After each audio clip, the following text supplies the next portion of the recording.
متل دی وایي اوړه خشته میشته کړي منت پر تناره کړي. دلته خشته میشته د ګرامر له مخې تکراري ترکیب نه دی لکه کور مور هلک ملک سړی مړی، بلکې د ډوډۍ لپاره د اوړو چمتو کولو یوه ځانګړي پړاو ته اشاره ده. په کندهار او شاوخوا ولایتونو کې هغه ډوډۍ چې پر طبخي یعنې تبۍ پخیږي اوړه یې په دوو پړاوونو کې چمتو کیږي. لومړي پړاو ته یې اغژل یا اخښل وایي. په دې پړاو کې له اوړو سره یوازې اوبه او مالګه ګډیږي او د کاشن یا تالۍ سر پړینګي یعنې د اوړو په دسترخوان یا ټغر تړل کیږي. 1 یا 2 ساعته وروسته له همدې خشته کړو اوړو سره نورې اوبه هم ګډیږي. کله چې اوړه ښه سره ګډ سي په سوکانو کلک کلک وهل کیږي چې پاخه سي. لکه د دیوال لپاره چې خټه پخیږي دغسې اوړه هم په سوکانو وهل کیږي چې کلک او پاخه سي. د اوړو چمتو کولو دې پړاو ته میشتېدل یعنې په سوکانو وهل وایي. د اوړو اغژل اسانه کار دی او خاص مهارت نه غواړي، خو میشتېدل خاص مهارت غواړي چې دا پړاو د ډوډۍ پر پخولو خورا ډیر اغیز لري. وایي چې پر یوې مور خپله لور ډیره ګرانه وه او خورا یې نازوله. مېړه به یې ورته ویل چې دې نجلۍ ته اوس لا د کور لږ کار په لاس ورکوه چې زده یې کړې، سبا چې پیغله سي او د مېړه کور ته ولاړه سي نو هیڅ کار به یې نه وي زده. ښځې دا خبر نه ورسره منله، ویل به یې چې دا دی زه ټول کارونه کوم، څه ضرورت دی چې دا کار وکړي. میاشتې او کلونه تیر سول او نجلۍ پیغله سوه. ښځې به د کور ټول کارونه خپله کوله، خپل لور ته یې هیڅ کار په لاس نه ورکاوه. مېړه یې ورته ویل چې اوس نجلۍ پیغله سوې ده، باید چې د کور له کارونو سره بلده سي، همدا یې وخت دی چې ځینې کارونه په لاس ورکړي، سبا چې د مېړه کور ته ولاړه سي کارونه به څنګه کوي. ښځې به ورته ویل چې خیر دی اوس لا زه ځوانه یم او کار کولی سم، پرېږده چې یو څو ورځې هوسا تېرې کړي، که د مېړه کور ته ولاړه سي هسې هم کار ته مجبوره ده.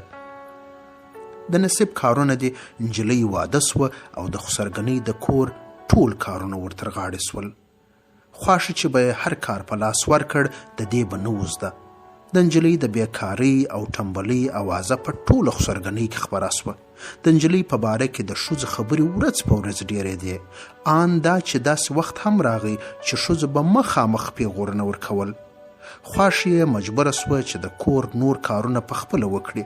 دې ته یې یوازې ډوډۍ پخول ور وسپارل. ورته ویې ویل چې لومړی ډوډۍ پخول زده کړه، بیا به نور کارونه هم په لاس درکړم. څرنګه چې نجلۍ تر دې مخکې ډوډۍ نه وه پخ کړې نو تل به یې ډوډۍ سوځلې، بلمنګه، تروه او یا پتیره به وه. نجلۍ به د ځان خلاصولو لپاره ډول ډول پلمې جوړولې. کله به یې ویل چې اوړه خراب دي، کله به یې ویل چې بوټي لانده دي او کله به یې ویل چې تنور خراب دی. یو ورځ یې میلمانه درلودل.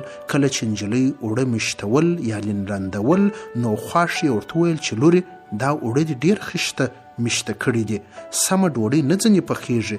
خو نجلۍ یې خبره ونه منله او له همهغه اوړو څخه یې ډوډۍ پخه کړه.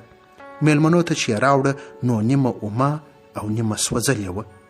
د نجلۍ خواښې او میړه د میلمنو په مخ کې سخت وشرمېدل، خو هغه مهال یې څه ونه ویل. کله چې میلمانه ولاړل نو میړه یې پر نجلۍ سوټی راواخیست او داسې سخت یې وډبوله چې پوستکي یې ور واړول. ویل کوچنۍ خو نه یې، ته په کله ډوډۍ زده کوې؟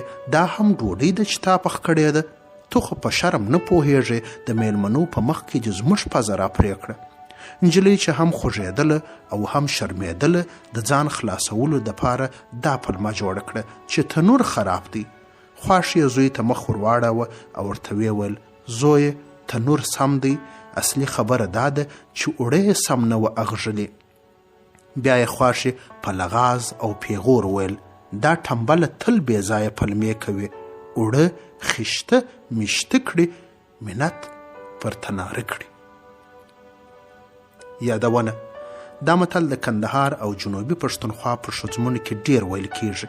کله چې یو څوک په تیره بیا ښځه ټمبله او یا بې کفایته وي، غواړي چې خپله بې کفایتي پټه کړي او د دې هدف لپاره خپله ملامتیا پر اسبابو او وسایلو ور واچوي، نو نور ښځې دا متل وایي دا کیسه مې په 1990 شمسي کال د لیندۍ د میاشتې پر 9 نیټه د کندهار ولایت ارغنداو ولسوالۍ د دې سبزي کلي له یوې سپین سرې ښځې څخه اورېدلې ده.